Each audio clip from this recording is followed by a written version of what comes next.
Spiritual ஜோதிடம் TV நேயர்களுக்கு astro KS ஐயங்காரின் பணிவான நமஸ்காரங்கள். வார பலன் 10/6/2024 16/6/2024 வரை உண்டான வாரத்திற்கு என்னென்ன பலன் அப்படின்னு பார்ப்போம். மேஷம் முதல் மீனம் வரை. முதல்ல இந்த வாரத்தினுடைய கோல்சாரம்: மேஷ ராசியில் செவ்வாய், ரிஷப ராசியில் சூரியன், குரு, சுக்கிரன், மிதுன ராசியில் புதன், கன்னியில கேது, கும்பத்தில் சனி, மீனத்தில் ராகு. சந்திர பகவான் இந்த வாரத்தில் அதிவேகமாக செல்லக்கூடியவர்னு சொல்லக்கூடிய சந்திர பகவான் கடகராசி பூச நட்சத்திரத்திலிருந்து இந்த வாரம் சித்ரா நட்சத்திரம் துலா ராசி வரலும் போகிறார். கடகம், சிம்மம், கன்னி, துலாம் இந்த 4 ராசிகளுக்கு பிரவேசிக்கிறார். இந்த வாரத்தில் பார்த்தீங்கன்னா சூரிய பகவான் ரிஷபத்திலிருந்து மிதுனத்திற்கு 15/6/2024 பிரவேசம் பண்ணுறார். இது சௌரமான ஆனி மாதம் பிறகுறது. சுக்கிரன் 13/6/2024 அன்னைக்கு ரிஷபத்திலிருந்து மிதுனத்துக்கு போகிறார். 3ஆம் இடம், அதாவது மிதுனம்னு சொல்லக்கூடிய இடம் 3 கிரகங்களோடு இருக்கக்கூடிய காலகட்டமாக அமையிறது. அதாவது சுக்கிரன், புதன் மற்றும் சூரியன்.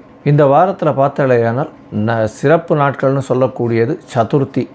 அதாவது 10/6/2024 அன்னைக்கு சதுர்த்தி, வளர்பிறை சதுர்த்தி, வளர் சதுர்த்தி அப்படின்னு சொல்லக்கூடியது. பிள்ளையாரை போய் சேவிச்சுட்டு வாங்க, என்ன தேவையோ அதை கேளுங்க, நிச்சயமாக கிடைக்கும். அதாவது சங்கடஹர சதுர்த்தி, வர சதுர்த்தின்னு 2 வகையாக இருக்குது. சங்கடஹர சதுர்த்தி தேய்பிறை சதுர்த்தி, இது வர சதுர்த்தி. வரங்களை அள்ளி கொடுக்கக்கூடிய காலகட்டம். உங்களுக்கு என்ன வேணுமோ, பணம் அதிகமாக வேண்டும், பொருள் வேண்டும், பொன் வேண்டும், வீடு வாங்கணும், அதெல்லாம் எது வேணும்னு கேட்குறீங்களோ அந்த விஷயங்கள் நிச்சயமாக. இந்த வாரத்தில் சஷ்டி திதி வருது. சஷ்டி திதி 12/6/2024 அன்னைக்கு வரும். சஷ்டியில் விரதம் இருந்தால் அகப்பையில் வரும் அப்படின்னு சொல்லுவாங்க. குழந்தை பாக்கியம் மற்றவர்கள் இல்லாதவர்கள் அவர்கள் குழந்தை பாக்கியத்திற்காக முருகப்பெருமானை நோக்கி இந்த சஷ்டி விரதம் இருக்கிறது விசேஷம். 16/6/2024 பாபஹர தசமி அப்படின்னு வருது.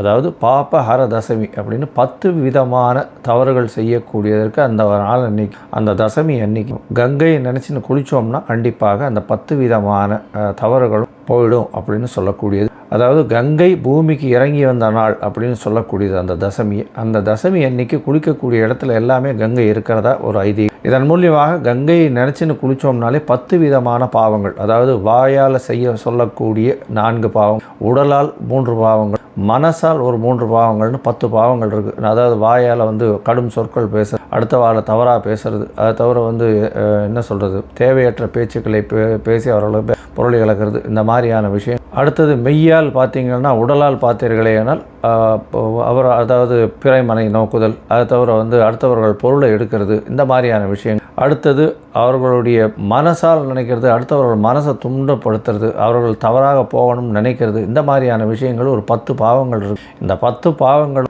கங்கை ஜலத்தில் குளிக்கும்போது நிச்சயமாக போகும். அதுவும் இந்த பாபஹர தசமி அன்னைக்கு கங்கையை நினச்சின்னு குளிச்சிங்கனாலே கண்டிப்பாக உங்களுக்கு உண்டான எல்லா விதமான பாவங்களும் போகக்கூடிய அப்படின்னு சொல்கிறோம். இந்த வாரத்தில் பார்த்தாலே தனுசு, மகரம், கும்பம் இந்த 3 ராசிக்காரர்களுக்கும் சந்திராஷ்டம காலம் இருக்குது. இந்த சந்திராஷ்டம காலத்தில் உங்களுடைய ராசிக்கு 8ஆம் இடத்துல சந்திர பகவான் மறையிறதுனால சந்திராஷ்டமம்னு சொல்கிறோம். சந்திராஷ்டமத்தில் பார்த்தேன்னா புதிய முடிவு வேண்டாம், முயற்சிகள் புதுசாக எடுக்க வேண்டாம், வெளியூர் வெளிமாநில பிரயாணங்கள் வேண்டாம்னு சொல்கிறோம். ஒருவேளை நீங்கள் எடுக்க வேண்டிய கட்டாயத்தில் இருந்தீங்களே, சந்திர பகவானுக்கு உண்டான எளிய பரிகாரமான அரிசி, பச்சரிசி இல்லைன்னா அருகில் இருக்கக்கூடிய விநாயகர் கோவிலில் கொடுத்துட்டு போகிறதன் மூலியமாக சந்திராஷ்டமத்தின் தாக்கம் நிச்சயமாக குறையும். சரி, இந்த வாரம் எப்படி இருக்குது மேஷம் முதல் மீனம் வரை அப்படின்றத பார்ப்போம். அதுக்கு முன்னாடி என்னுடைய மொபைல் நம்பர் கீழே ஸ்க்ராலிங்கில் போயிட்டு இருக்கோம். உங்களுக்கு அஸ்ட்ராலஜிக்கல் கன்சல்ட் தேவைப்பட்டுதேயா எனக்கு ஃபோன் பண்ணுங்க. சரி, இப்போ மேஷம் முதல் மீனம் 10/6/2024 16/6/2024 வரை உண்டான வாரத்திற்கு இருக்கும் பலன்கள் என்ன அப்படின்றத ஒன்றா பார்க்க. ரிஷபம், கிருத்திகை, ரோகிணி, மிருகசீரிஷம் இந்த 3 நட்சத்திரம் 9 பாதங்களை கொண்ட ராசி. ராசியின் அதிபதினு சொல்லக்கூடிய ஒரு சுக்கிர பகவான் ஆட்சி பெற்று போயிருக்கிறது விசேஷம். இந்த வாரம் பார்த்தோம்னா உங்களுடைய ராசிக்கு 12ஆம் அதிபதி ஆட்சி, ராசியின் அதிபதி ஆட்சி, ராசிக்கு 2ஆம் இடத்துல புத பகவானும் ஆட்சி பெற்று போயிருக்கிறது. இந்த வாரம் ஆரம்பிக்கும் போது நல்ல ஒரு ஏற்றத்தை கொடுக்கக்கூடிய காலகட்டம். ராசியிலேயே குரு பகவானும் இருக்கார், சுக்கிர பகவானும் இருக்கார். திருமணத்திற்கு கண்டிப்பாக பார்த்து கொண்டிருப்பவர்களுக்கு கண்டிப்பாக திருமண யோகம் நிச்சயமாக உண்டு. உங்களுடைய ராசிக்கு 5ஆம் இடத்தை குரு பகவான் பார்க்குறார், நல்ல ஒரு ஏற்றம் கிடைக்கும். 5ஆம் அதிபதியும் 2ஆம் இடத்துல குடும்பஸ்தானத்தில் இருக்கிறது ரொம்ப விசேஷம். இருந்தாலும் கேது பகவான் 5ஆம் இடத்துல இருக்கிறதுனால சிறு சிறு தடைகள் குழந்தை பிராப்தியில் ஏற்படக்கூடிய வாய்ப்புகள் உண்டு. அதாவது அபார்ஷனார்த்தக்கோ அந்த மாதிரியான விஷயங்கள் வாய்ப்புகள் நிச்சயமாக இருக்கும். ராசிக்கு 12ஆம் இடத்துல செவ்வாய் பகவான் இருக்கிறதுனால சயனஸ்தானத்தை பிரச்சனையை கொடுப்பார். வெளியூர் வெளிமாநிலம் செல்லக்கூடிய வாய்ப்புகள் நிச்சயமாக கிடைக்கும். வெளிநாட்டு சம்பந்தங்கள் கிடைக்கக்கூடிய வாய்ப்புகள் உண்டு. ஏன்னா 11ஆம் இடத்துல வந்து ராகு பகவான் இருக்கிறது பெரிய விசேஷம். எதை தொட்டாலும் அபரிமிதமான லாபம் வரக்கூடிய வாய்ப்புகள் நிச்சயமாக உண்டு. கலைத்துறையில் இருக்கிறவர்களுக்கு பெரிய ஏற்றம் கிடைக்கக்கூடிய காலகட்டமாக அமையப்போகிறது. இந்த வாரம் பார்த்தீங்களேயானால், அதாவது 10/6/2024 16/6/2024 வரை உண்டான வாரத்தில் 2ஆம் இடத்துல வந்து புத பகவான் இருக்கிறது பெரிய விசேஷம். பேச்சில் நல்ல நளினம் இருக்கும். எந்த ஒரு விஷயத்திலும் பெரிய ஏற்றம் கிடைக்கும். பணவரவிற்கு பஞ்சம் இருக்காது. ஏன்னா தனகாரகன் உங்களுடைய ராசியிலே இருக்கிறதும் தனஸ்தான அதிபதி ஆட்சி பெற்றிருக்கிறதும் பெரிய விசேஷம். இந்த வாரத்தில் பார்த்தீங்கன்னா உங்களுடைய ராசிக்கு 2ஆம் இடத்துல சூரிய பகவானும் சுக்கிர பகவானும் 13 தேதிக்கு சுக்கிர பகவானும் 15 தேதிக்கு சூரிய பகவானும் போகிறது பெரிய விசேஷம். 2ஆம் இடம் வலுப்பெற்று போயிருக்கிறதுனால பணவரவிற்கு பஞ்சம் இருக்காது. எதை தொட்டாலும் வெற்றி நிச்சயம். பேச்சில் நல்ல ஒரு ஏற்றம் இருக்கக்கூடிய காலகட்டமாக இருக்கும். இந்த வாரத்தில் பார்த்தோம்னா உங்களுடைய ராசிக்கு 3ஆம் அதிபதினு சொல்லக்கூடிய சந்திர பகவான் ஆட்சி பெற்று போய் இந்த வாரத்தை ஆரம்பிக்கிற 12ஆம் தேதி கார்த்தால ஒரு 1 மணி வரலும் பார்த்தோம்னா சந்திர பகவான் 3ஆம் இடத்துல இருக்கிற முயற்சிகள் அனைத்தும் வெற்றி பெறக்கூடிய வாய்ப்புகள் நிச்சயமாக உண்டு. 3ஆம் இடத்தில் இருக்கக்கூடிய சந்திர பகவான் இளைய சகோதர சகோதரிகள் மூலியமாக நல்ல ஒரு ஏற்றமான விஷயத்தை கொடுப்பார்.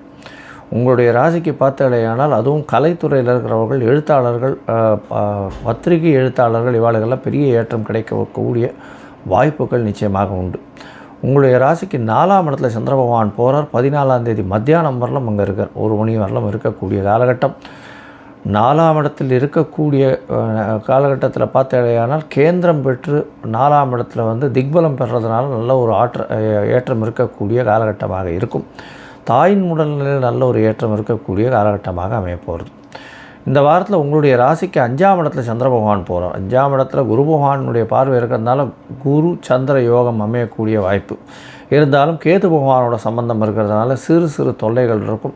உங்களுடைய ராசிக்கு 5ஆம் இடத்துல கேது பகவானோட சம்பந்தப்படுறதுனால குழந்தைகள் மூலியமாக சிறு சிறு பிரச்சனைகள் இருக்கக்கூடிய காலகட்டமாக இருக்கும். குழந்தைகளுடைய முயற்சிகளில் பிரச்சனைகள் இருக்கும். முயற்சிகள் எது எடுத்தாலும் அதில் கொஞ்சம் செட்பேக் வரக்கூடிய வாய்ப்புகள் இந்த ரிஷப ராசிக்காரர்களுடைய குழந்தைகளுக்கு இருக்கும். உங்களுடைய ராசிக்கு பார்த்தோம்னா 6ஆம் இடத்துல சந்திர பகவான் போகிற 3ஆம் அதிபதி இன்னொரு மறைவு ஸ்தானத்தில் போகிறது குபேர யோகத்தை கொடுக்கக்கூடிய வாய்ப்புகள் நிச்சயமாக உண்டு. புதிய வேலை கிடைக்கக்கூடிய வாய்ப்புகள் உண்டு. வேலையின் மூலியமாக நல்ல ஒரு ஏற்றம் கிடைக்கக்கூடிய காலகட்டமாக அமையப்போகிறது. மொத்தத்தில் இந்த வாரம் பார்த்தோம்னா நல்ல ஒரு ஏற்றமான காலமாக இருக்குது. அருகில் இருக்கக்கூடிய பெருமாள் கோவிலுக்கு போட்டு தாயாருக்கு நெய் தீபம் போட்டு வாங்கும். நெய் தீபம் போட்டுட்டு வர்றதன் மூலியமாக நல்ல ஒரு ஏற்றம் கிடைக்கும். பெரிய மாற்றம் உங்களுடைய வாழ்வில் வரும். பணவரவிற்கு பஞ்சம் இருக்காது.